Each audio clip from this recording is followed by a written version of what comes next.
I'd like to begin by thanking the University USTM, especially Chancellor Huck, Vice Chancellor Professor G.D. Sharma.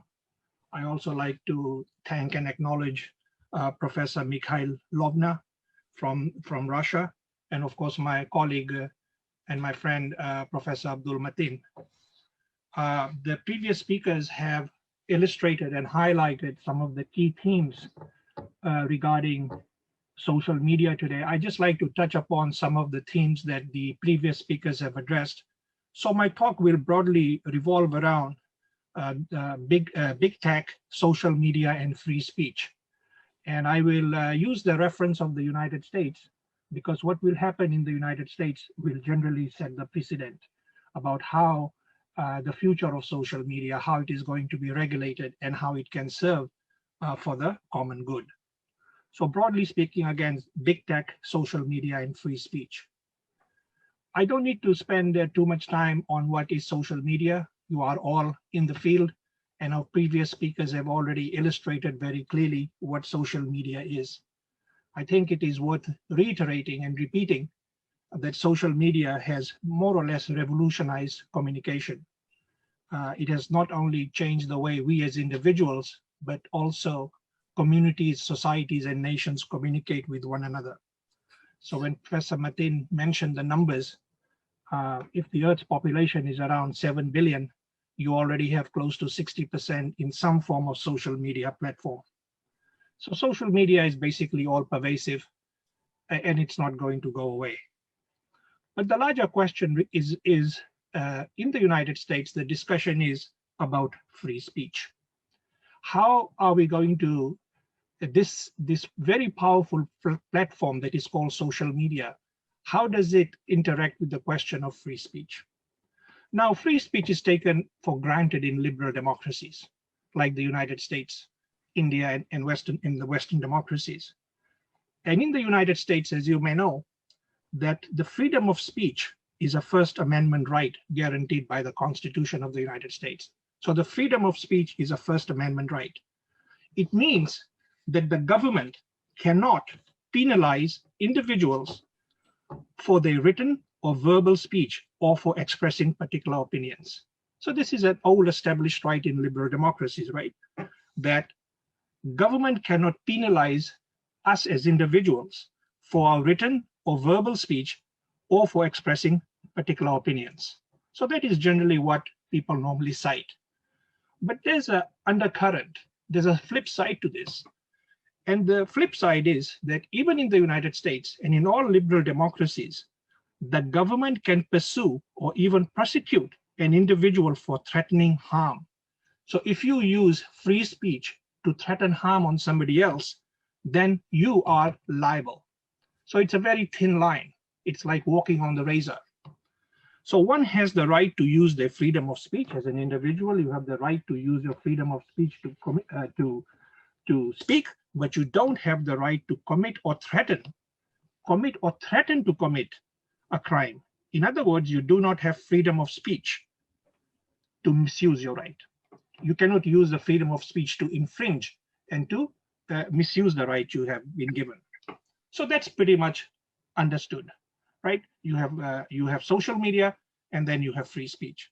So where do the big tech come in?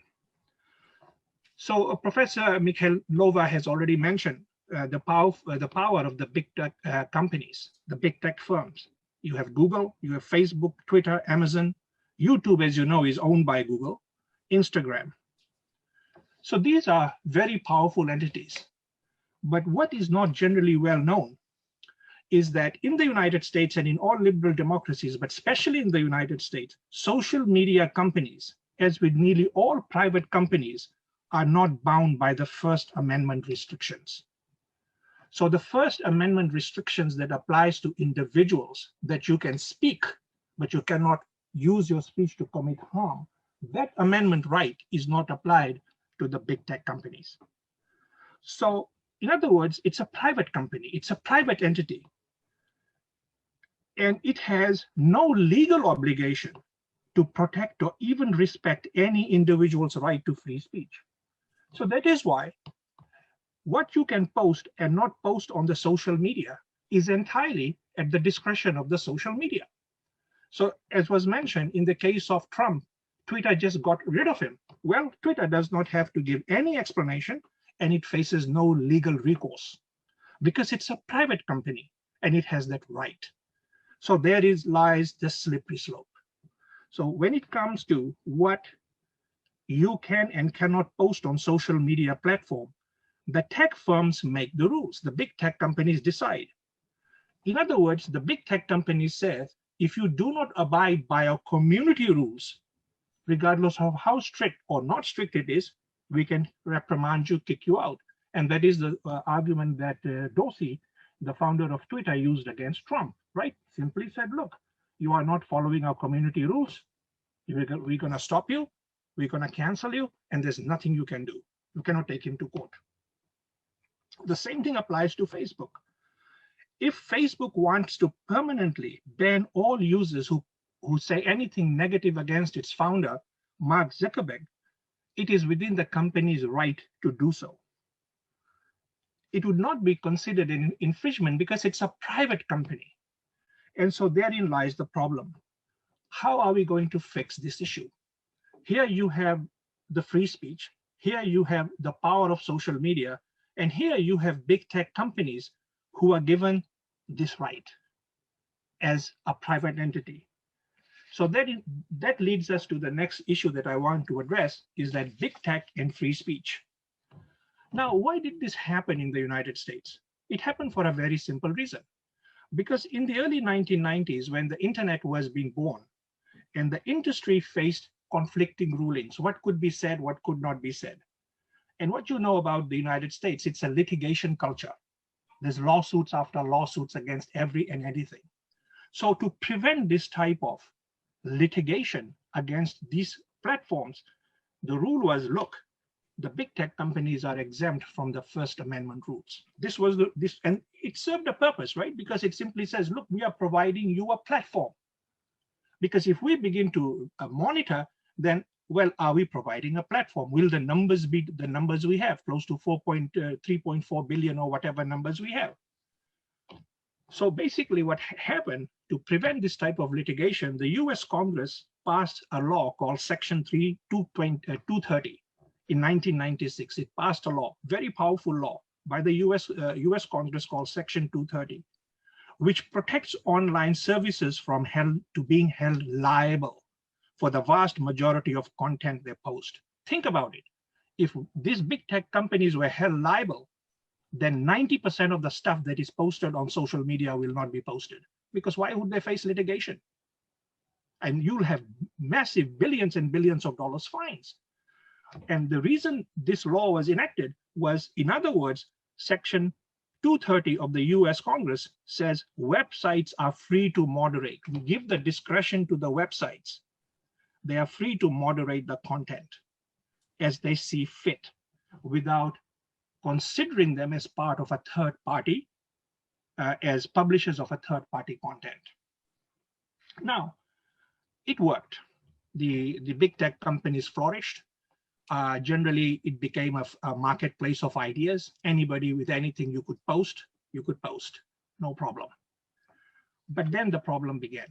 The problem is now in the United States. And the reason I use the example of the United States is because these big tech companies are from there. And what will happen is going to set the precedent. Increasing numbers of public, the American public, and especially lawmakers from both the Republicans and the Democratic Party, are unhappy about Section 230, and they want to repeal it. Why? Well, you have two kinds of complaints.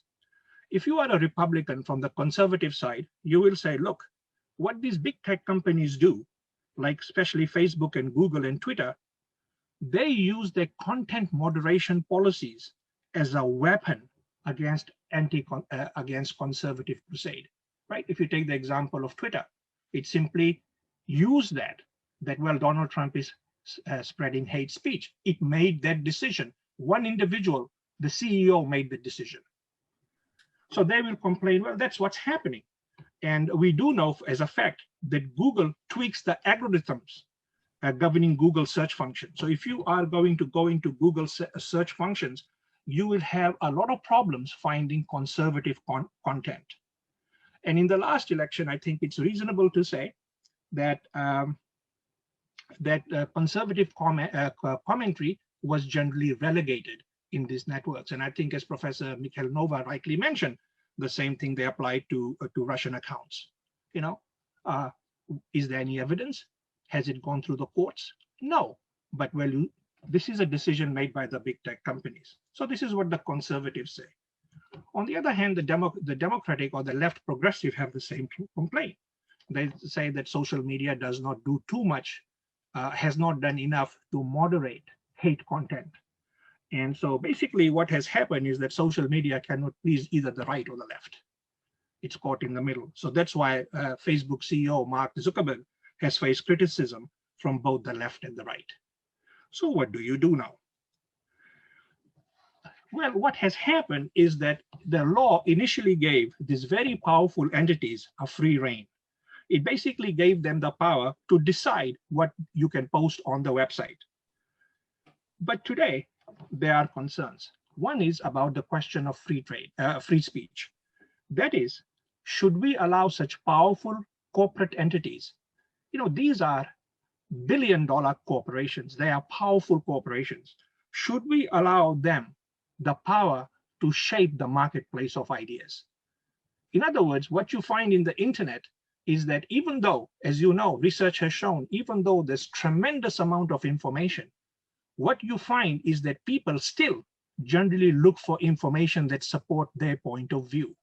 If you are a progressive, you will look for progressive content. If you are conservative, that's what you will do. So in that sense, even though the hardware has changed, the software of the human mind has not. So are we going to give these powerful companies to shape the marketplace of ideas and how we speak? So this is what happened then. The point that that Professor Mikhailova made earlier. How are you going to address this concern? So what the US government attempted to do, at least under Trump and before him, was to simply say, well, big tech companies are monopolies. They're monopolies. They're just too powerful. That is like what Bill Gates was years ago. And what we will do is we will use antitrust legislation to break them up. And that is what happens in the US. If you become too big and you are no longer competitive, they will apply legislation. But this is not easy. I think the argument that these big tech companies are big corporations is a problem, because what is the measure? In what way are they a corporation?